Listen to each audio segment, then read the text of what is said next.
On a clear night, we could see in the distance different lights that went from east to west, illuminating the way and our hopes in a mild but very dark night. Butler observed the group that was stupefied by such beauty. It was a giant and silent city. It seems an electric world out of a book by Thomas Brown.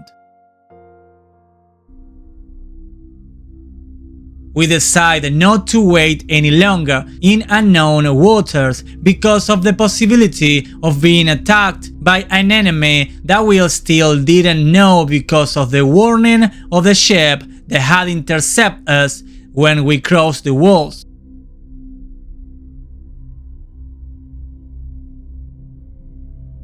And alerted us about the danger and about this supposed war that was being fought. Although we were supposed to have arrived to safe lands, nothing seems safe at this time. We arrived at the port of what looked like a large and modern city. We were on deck waiting to be received. In less than 2 minutes, several agents dressed in a similar uniform that those on the ship were wearing approached us, and in a very respectful way they welcomed us.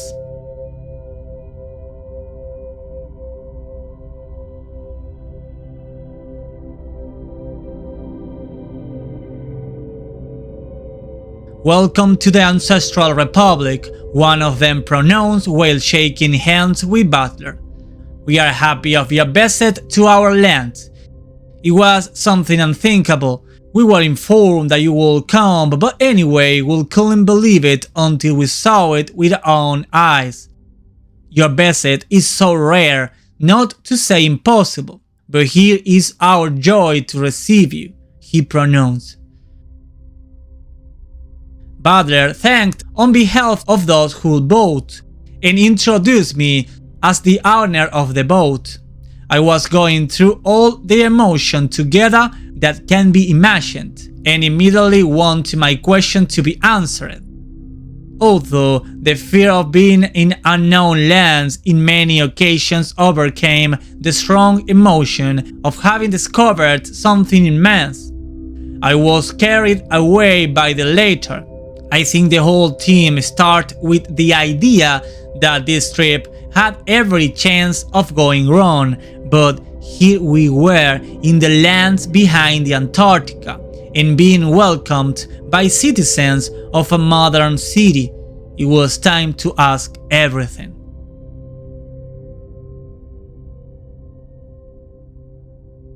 It is an honor to visit these lands that until today were unknown to us, I proclaimed. Before I mentioned anything else, this agent interrupted me saying that he had to take me to the office of the President of the Republic himself, since our visit was almost unprecedented, that furthermore the President was aware of it and had notified that we take him immediately with him.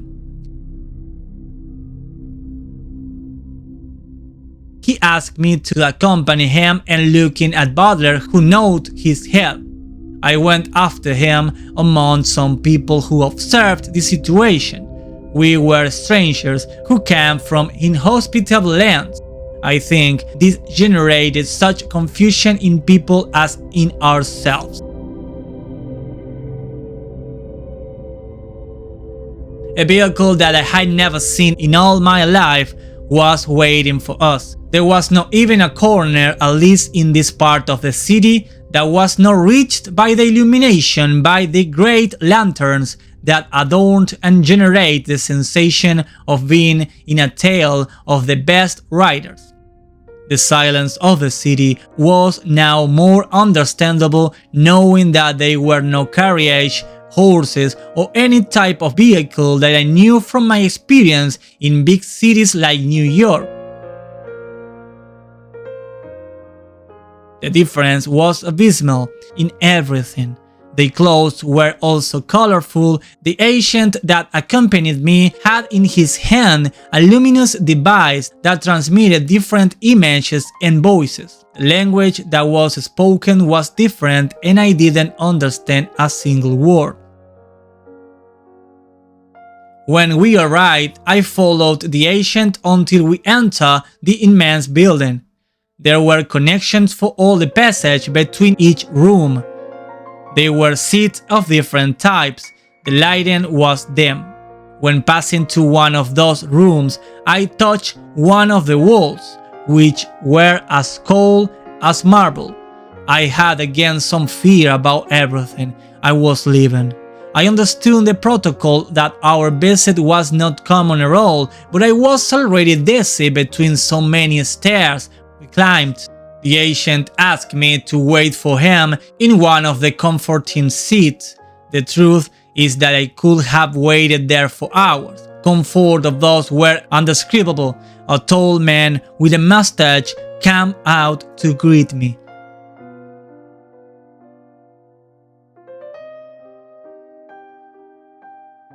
"So you are William Morris from the United States of America?" he asked.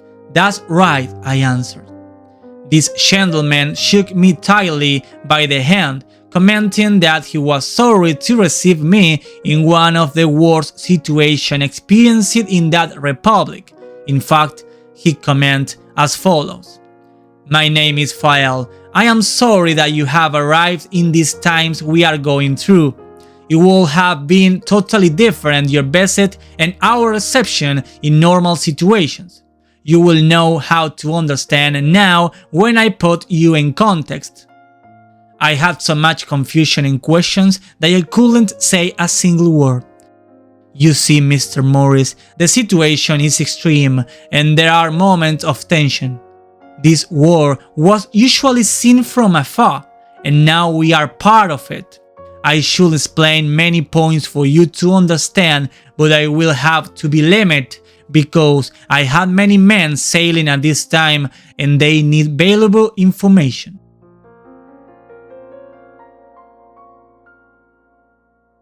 I nodded my head as if pretending to understand everything, only to give way to the history, hence some answers that could place me in situation. Maybe you don't fully understand it yet, but we are part of what we call the old humanity.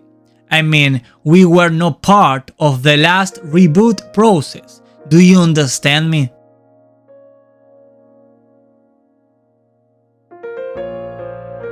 I will have every desire to be able to say that I understand, but the truth is that I am lost in all this. What do you refer to as ancient humanity? How many humanities exist or existed? There were many humanities in different times, as well as there were many reset or reboots. This happens every certain time already stipulated, or it is done before the date for external reasons. I mean, in a way intentionally created before reaching that time. As far as we know, here in reality, it always happens this way, since the natural way is also carried out by manipulating the environment where you come from. What is this human reset? The reboot or reset is a process they carry out in their lands to annihilate every human being, leaving only their newborn babies to repopulate those lands and carry out the same process over and over again. The reason for the reboot, according to our information, is carried out when something gets out of the control of those who rule the other sides of the ice walls.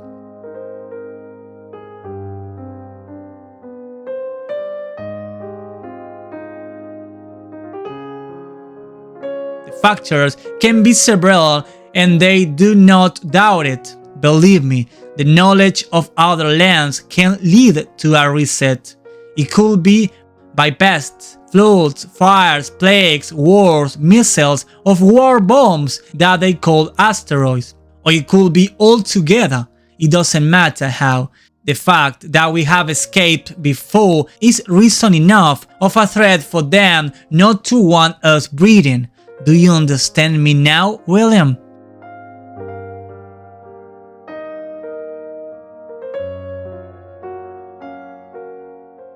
My head was spinning, I felt dizzy and thought I would fall there in front of this Mr. Fael. While I understood the situation, I couldn't believe that all that was happening in the lands where I was born. I sat up in a hurry and started to sweat cold. I understand your feeling, William. I wanted to go straight to the raw history so you can understand the situation. There is much more to know, but you will learn it with the days in your state here. Although these lands are considered out of the conflict, nothing and no one is out of this conflict in these days. Now, if you allow me, I am sorry that the conversation has been so short, but I must leave urgently. He shook my hand again and rushed back into a room. The Asian next to me looked at my eyes as if he understood my pain for the lands I was leaving behind. It was before and after. I couldn't believe that all of this was happening. We returned to my boat where I had many things to tell the group. Butler was not there. I gathered everyone and told them the situation and how little I understood of everything I had experienced in President Fael's office. The group was more stunned than me. They began to question me that I should have asked this or that. But with a confused mind immersed in the darkness of the history told, it becomes difficult to even breathe. I began to ask where Butler had gone. They told me that he had left the boat as soon as I left with the agent. We do not know where he was going. Again, we lost Butler, but now in unknown land. We were silent, pensive. All this was going around in my head. The old humanity, the death of all of us intentionally. Who could carry out all these macabre plans and with what intention? When all of this came to my mind, a deafening sound suddenly invaded from the skies, and an explosion made us light on the ground.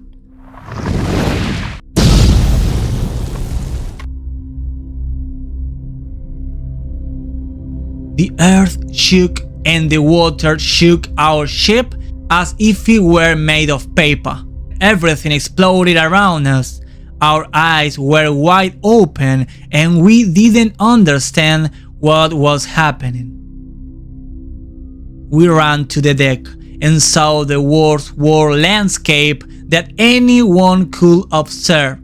Not even in our times of war we left something similar. Everything was destroyed. People screamed in the street. An alarm sound was activated, who knows where, but it was heard throughout the city. A voice tried to count people down, but it was too late. They had reached the ancestral republic.